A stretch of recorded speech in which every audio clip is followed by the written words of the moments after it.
Mobil ditumpangi Kapolres Goa AKBP Muhammad Aldi Sulaiman terlibat kecelakaan di Jalan Poros Limbung, Tanetea, Kecamatan Bajeng, Kabupaten Goa, Sulawesi Selatan, Senin 19 Mei siang. Kecelakaan terjadi saat rombongan Kapolres Goa dan personil Kodim 1409 Goa dalam perjalanan menuju Kecamatan Bontonopo dari markas Polres untuk penggerebekan tambang ilegal.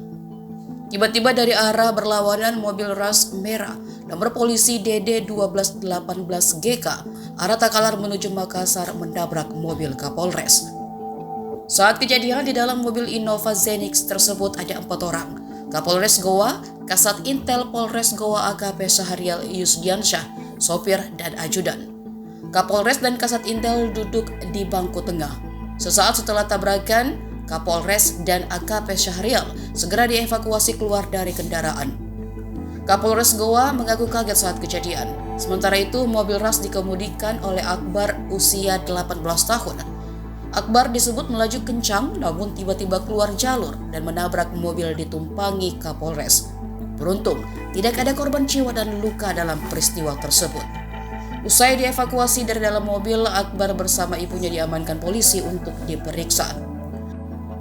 Akbar mengaku saat kejadian ia dalam keadaan mengantuk dan lelah. Jadi dapat kami sampaikan, alhamdulillah ya, setelah terjadi musibah laka lantas, ya seperti tadi rekan-rekan juga ikut saksikan bersama, karena rekan-rekan ikut rombongan saya, bahwa ketika tadi kami lagi jalan di jalur yang memang jalurnya, kemudian ada salah satu driver mengendara mobil minibus warna merah dari lawan arah, kemudian langsung menabrak mobil kami.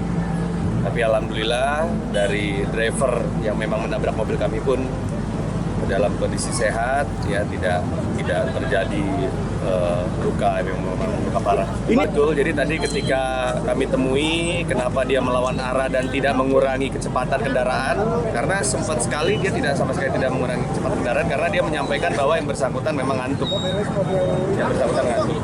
Download Tribun X sekarang, menghadirkan lokal menjadi Indonesia.